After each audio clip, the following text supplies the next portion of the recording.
आज महागाईचा भस्मासूर प्रचंड वाढलेला आहे.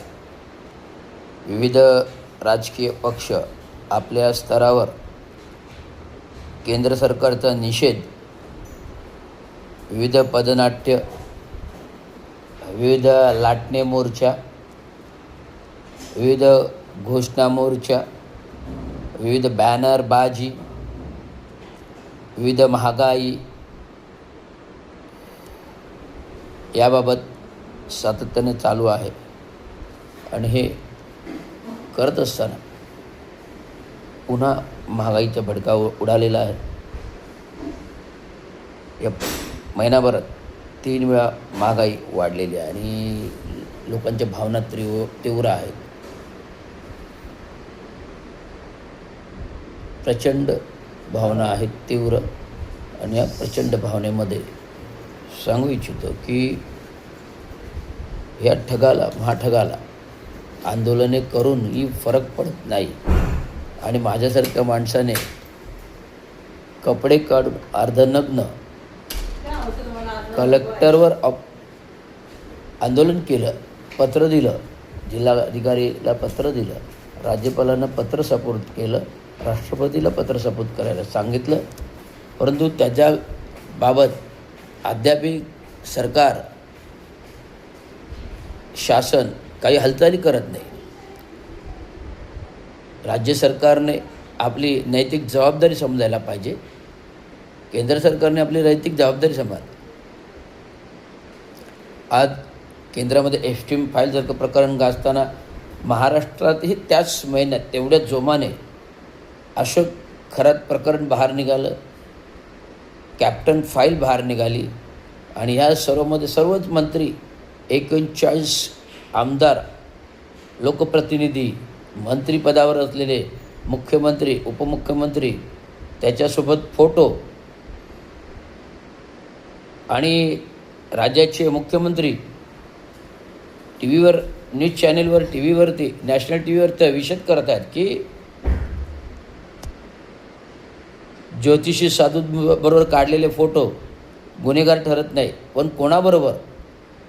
जर सत्यचं वाली परमेश्वर आहे आणि असं सत्य प्रामाणिक साधू जे असतील, भोंदू बाबा सोडून प्रामाणिक जे लोक असतील त्यांच्याबरोबर तुमचे फोटो आले तर आम्ही समजू.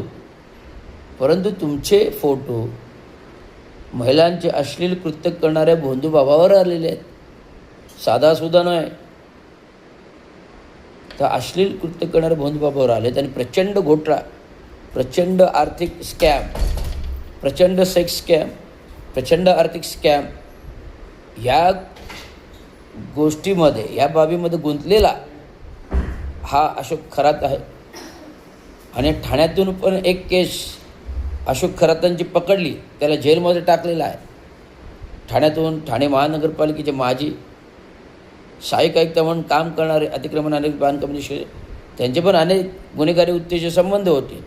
शेवटी सत्याचा वाली परमेश्वर नियती बसलेली आहे, आपोआप तो पोलिसांच्या जाळ्यात अडकला.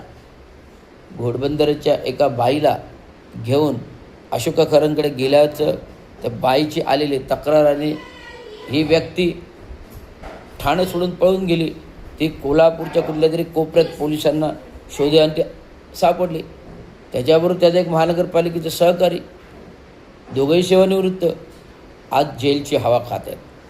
जर सर्वसाधारण गुन्हेगाराला जर जेलची हवा आहे, अशोक खरातांना जर गोलची हवा आहे, तर मंत्र्यांमधले जे दोषी लोक आहेत, मंत्र्यांमधले, सरकारमधले, राज्य सरकारमधले जे दोषी मंत्री आहेत, जे दोषी आमदार आहेत, या सर्वांवरती गुन्हा दाखल झाला पाहिजे, कारवाई झाली पाहिजे आणि सरकारवरून पाय उतार झाला पाहिजे.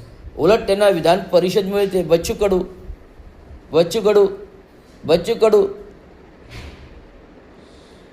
विधान परिषद मिळाली ना. आता महारत्नाची जमीन आहे.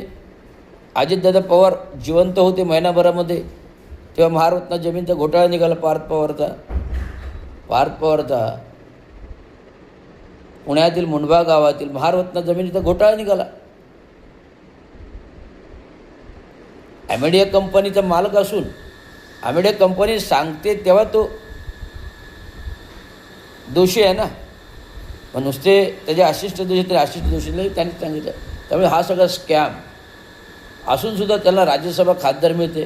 किती बरं मोठं लोकशाहीचं हे अपमान आहे, घटनेचा अपमान आहे, संविधानाचा अपमान आहे, लोकशाहीचा अपमान आहे.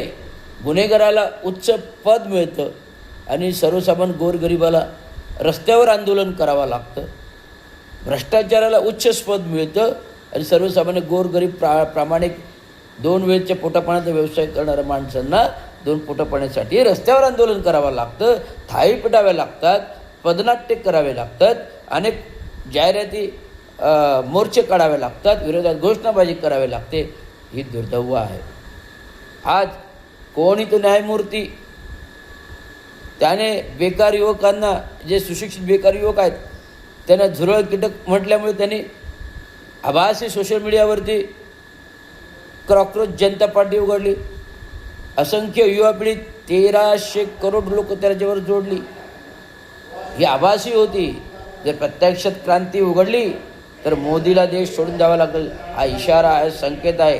तरी मी तुम्हाला सांगतोय, रविराज रवींद्र तांबू शिंदे हा आभासी आंदोलन करत नाही, या घटनेच्या संविधानानुसार प्रत्यक्षित आंदोलन करतोय. तो पण एक हाती सत्तेच्या विरोधात लढणारा माणूस, संविधानाचा माणूस, संविधानाचा रक्षक. मी बोललो आहे, मी सांगतो आहे, माझे घोषणावाक्य आहेत. लिप्यांतर जय भीम. आर्मी महाराष्ट्राचा सिंह, आरक्षणाचं रक्षक, संविधानाचं रक्षक, राज्याचं रक्षक, देशाचा रक्षक, भारताचं अग्निअस्त्र, भारताचं रक्षक.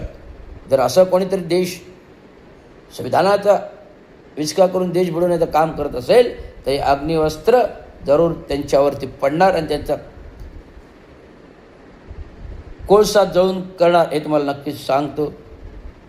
रविराज, स्वतंत्र मजूर पक्ष राष्ट्रीय अध्यक्ष आणि शिवछत्रपती संघटना प्रमुख संघटक, माझ्या तीव्र भावना आहेत, ते लोकांपुढे पोचाव्यात.